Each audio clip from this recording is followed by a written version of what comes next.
Yeah, we're back on Kicking Doors. We have a special edition of Inside Our C-Suite with Miss Donna McCallum. Donna, welcome to Inside Our C-Suite. Hello. Thank you. The irony of your work is that, with your sort of, sprinkling dust model, and a woman inside of the C-suite needs to understand that she can live in the flow using this model. Just explain a bit more about the idea of the flow. Okay, so I'm a fairy godmother, and for the last 10 years I've been teaching people about dreams, goals, vision for your life, and how to make it happen. Okay. And one of the things that I saw as I was doing my workshops and retreats and talks and helping people with their dreams and goals is sometimes people would come to my workshops, and within a few months, a few years, they'd be actualizing these dreams and goals, whether it was starting their own businesses or writing a book or becoming a singer or becoming a grand comedian, whatever it was. But there were other people who were coming to my workshops who were caught in what I call the struggle, who would be clear on the dream and goal, but they'd run into a lot of stress, they'd run into a lot of fear and negativity and doubt and just this feeling of, when is it ever going to happen to me?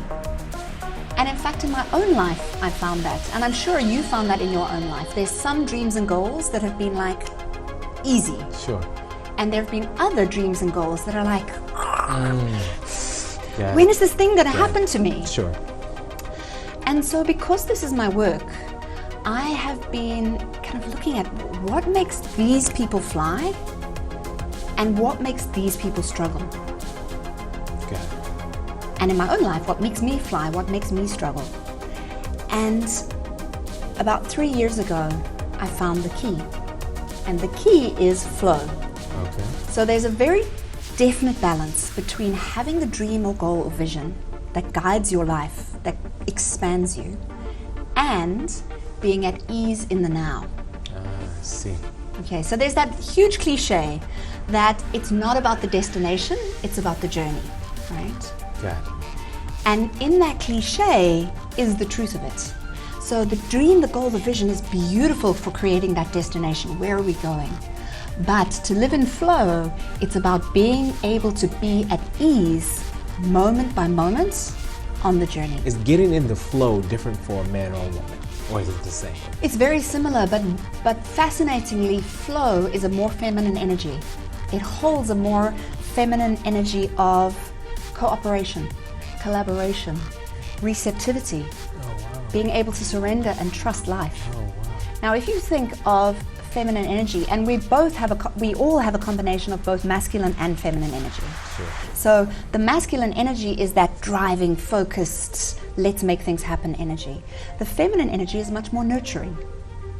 Now, what's happened for the majority of women over the last generation, my generation as we've become more empowered, is that we haven't had feminine role models and feminine role models of power. What does feminine power look like? We've seen what masculine power looks like. It's very clear. And then we've put on our business suits, we've put on our boots as women, we've put on our suits, and off we've gone.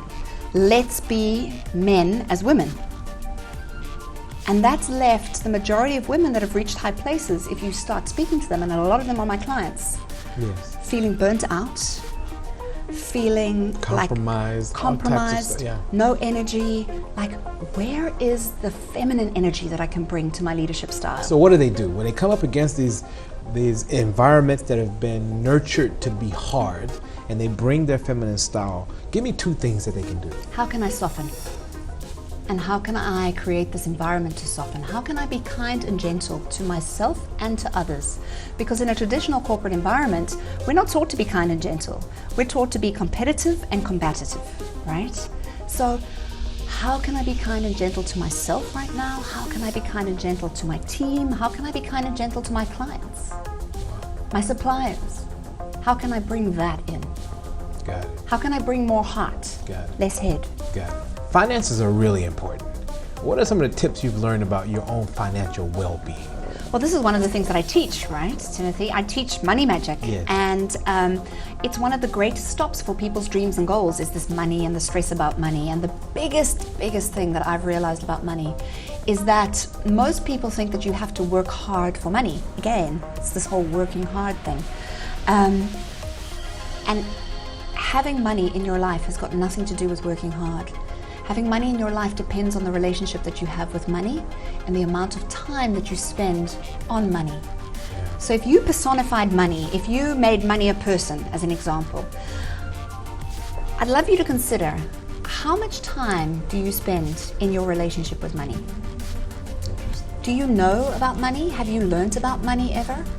Do you know what money likes? Do you know what money dislikes?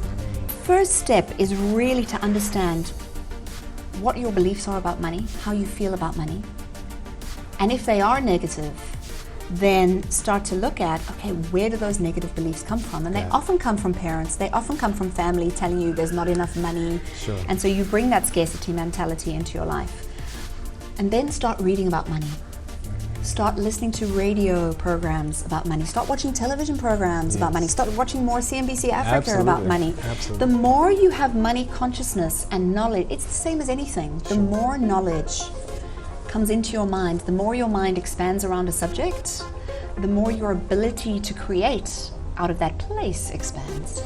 Now, for a woman in the C-suite who's been pulled down, she's the only woman on the board, or she's dreaming of this new sort of division within the company, but she's really struggling. How does she sustain it?